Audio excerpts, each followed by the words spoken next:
So path reference, you have S2P minus S1P, which is given by XD over capital D. Path reference जो हमें मिल रहा है यहां पे वो है बराबर किसके, XD ओवर कैपिटल D, जो आपकी तीसरी इक्वेशन, थर्ड इक्वेशन यहां पे आपने लिखी।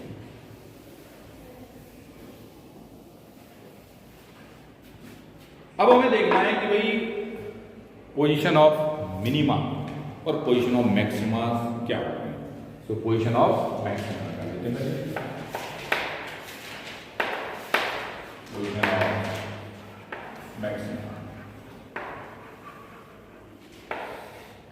मैक्सिमास कहां कहां होंगे, है ना।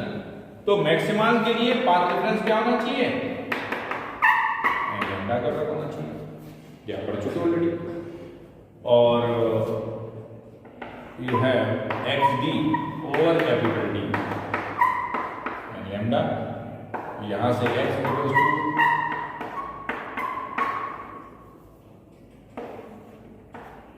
And lambda capital D over where n has the values 1 2 3 4। 0 आता है मैक्सिमास के लिए, क्योंकि जो सेंट्रल पॉइंट होता है वो हमेशा ब्राइट होता है। उसकी वजह भी बताई थी आपको मैंने, क्योंकि जो वेव्स S1 और S2 से ऊपर पहुंचेंगी उनके बीच में पाथ रेफरेंस 0 होगा। जब पाथ रेफरेंस 0 होगा तो सेम फेज में मिलेंगी, सेम फेज में मिलेंगी तो कंस्ट्रक्टिव इंटरफेरेंस रिजल्ट होगा। इसीलिए सेंट्रल हमेशा क्या होता है, ब्राइट होता है। अब देखो, अगर हम n की वैल्यू 0 लगा दें तो x नॉट आ जाएगा 0, यानी x की वैल्यू कितनी आ जाएगी 0। ठीक है, इसको हम बोलते हैं सेंट्रल मैक्सिमा। ये तो सेंट्रल मैक्सिमा होता है, तो इसे बोलते हैं सेंट्रल मैक्सिमा। अब n की वैल्यू को आपने 1 लगाया तो x1 उसकी पोजीशन लिखी, यहां 1 लगा दो तो क्या आ गया, लैम्डा D ओवर, इसे बोलते हैं हम फर्स्ट मैक्सिमम।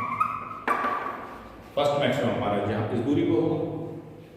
ऐसे ही n की जगह हमने 2 लगा दिया, x2 आ गया 2 लैम्डा D ओवर D, ये हमको मिल गया second maximum. And so on, n की जगह n निकाल लिया हमने, xn मिल जाएगा, जिसको हम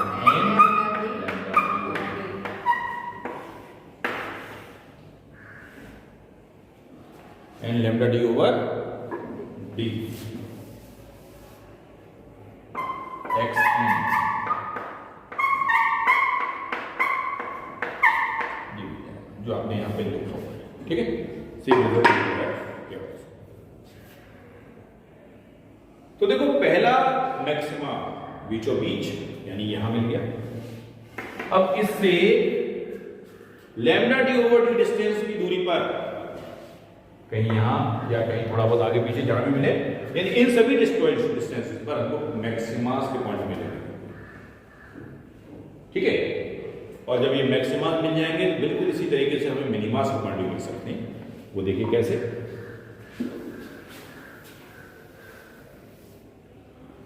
So, position of minimums.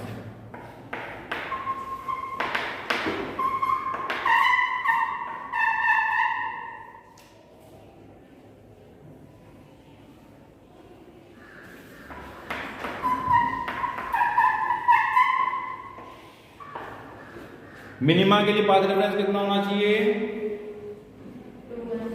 2n minus 1 into lambda upon 2। ठीक है, so for minima path reference should be equals to,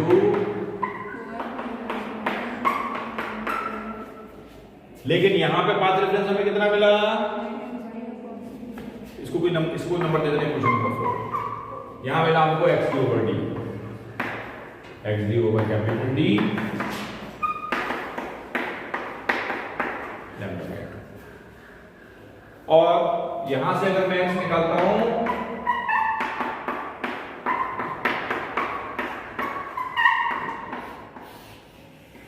इसे इसे कह लीजिए इक्वेशन नंबर 5। जैसे हमने यहां पोजीशन निकाली वैसे हम वहां भी पोजीशन निकाल सकते हैं। तो सबसे पहले n इक्वल्स टू 1 रखें, क्योंकि यहां पे n की वैल्यू कहां से स्टार्ट होती है 1 2 3 100। जब मैंने यहां पे n की जगह 1 रखा तो मुझे मिला x1 डैश, डैश इसलिए क्योंकि मिनिमास की पोजीशन है तो इनमें अंतर हो जाए। x1 x2 ये ब्राइट को शो कर रहे हैं, डैश वाले जितने भी होंगे वो सब डार्क को शो करेंगे। तो x1 डैश कितना आ गया, यहां 1 लगाओ, कितना जाएगा 2d, 2 लगाओ तो x2 डैश आ जाएगा 3 एंड सो x n की जगह n लगाओ तो x nth जो x n डैश आ जाएगा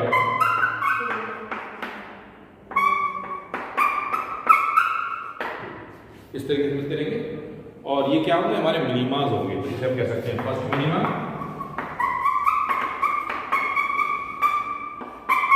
second minima,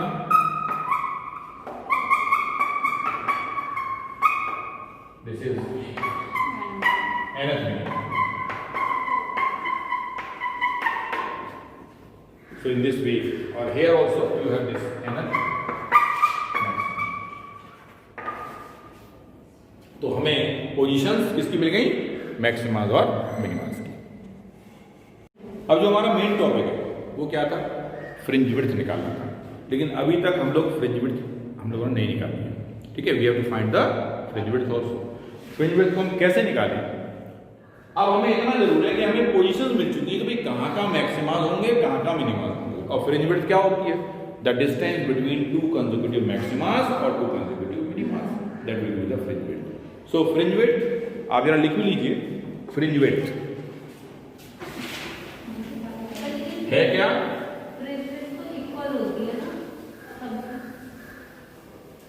they are equal, but first of all just write the definition that fringe width को हम डिफाइन कैसे करते हैं।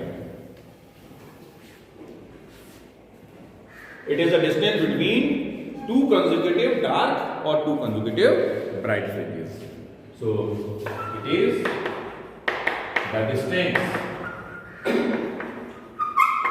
between 2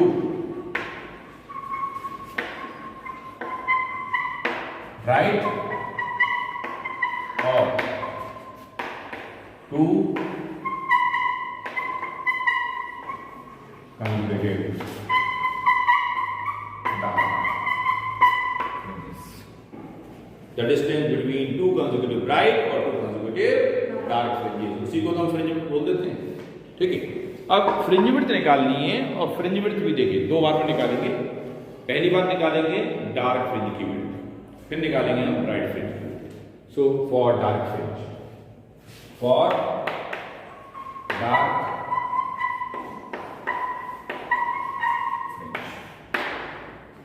फ्रिंज विड्थ को बीटा से रिप्रेजेंट करते हैं डार्क के लिए।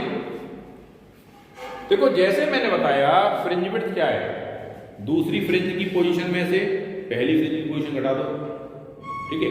दूसरी ब्राइट की पोजीशन में से पहली ब्राइट की पोजीशन घटा दो तो डार्क की विड्थ मिल गई। दूसरी डार्क की पोजीशन में से पहली डार्क की पोजीशन घटा दो तो ब्राइट की विड्थ मिल गई। यानी कंसेक्यूटिव लगातार आने वाली जो डार्क और ब्राइट फ्रिंजेस हैं उनके बीच का अंतर ही फ्रिंज विड्थ होता है।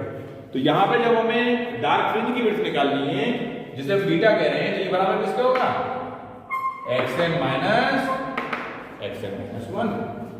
nth ब्राइट फ्रिंज में से n माइनस 1 ब्राइट फ्रिंज की पोजीशन को घटा दिया तो डार्क फ्रिंज की विड्थ मिल गई।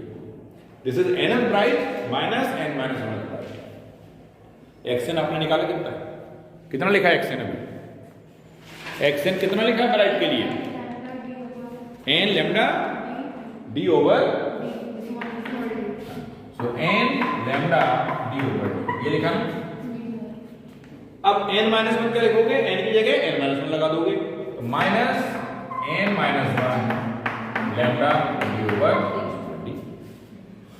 इसे खोल दीजिए ब्रैकेट को, n lambda d over d minus n lambda d over d plus lambda D over T, ये कट जाएंगे, lambda D over T which is beta the fringe width for dark fringe. ये relation किसके लिए आ गया? Fringe width for dark fringe. बिल्कुल इसी तरीके से हम जो ब्राइट फ्रिंज है उसकी विड्थ निकाल सकते हैं। सो फॉर ब्राइट फ्रिंज, इसकी फ्रिंज विड्थ को बीटा डैश मान लेते हैं ताकि दोनों में फर्क दिखाई दे। बीटा डैश कितना होना चाहिए? एक्स एन डैश माइनस, ठीक है। अब एक्स एन डैश कितना लिखा है? 2n minus 1 lambda D over 2d। So you have 2n lambda D over 2d, ये लिखा है ना। अच्छा, माइनस ये रिलेशन करना है तो इसकी n ये क्या लगा देंगे? n minus 1 2 n minus 1 minus 1 lambda D over, ये आ जाएगा ना। तो माइनस के बाद यहाँ लिख दिया। और जब इसको सॉल्व करोगे ना, तुम लोग मैथमेटिक्स के स्टूडेंट हो, जो सॉल्व करोगे तो आपको lambda D over beta dash, you have beta dash, ठीक है। लोग अटेंडेंस हो गया ना? नहीं हो गई है। गर्ल्स सेक्शन आपको पूछा। So from equation 6th and 7th, what we can say? So कह सकते हैं from equation 6 and 7 क्या मिल गया? बीटा और बीटा डैश बराबर मिल गए। तो आप कह सकते हैं बीटा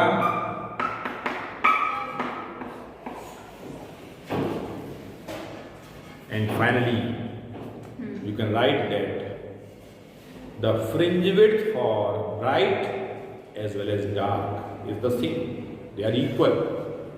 तो लास्ट में लिख देना hence bright and dark fringes are of equal width, hence bright and dark fringes are of equal width।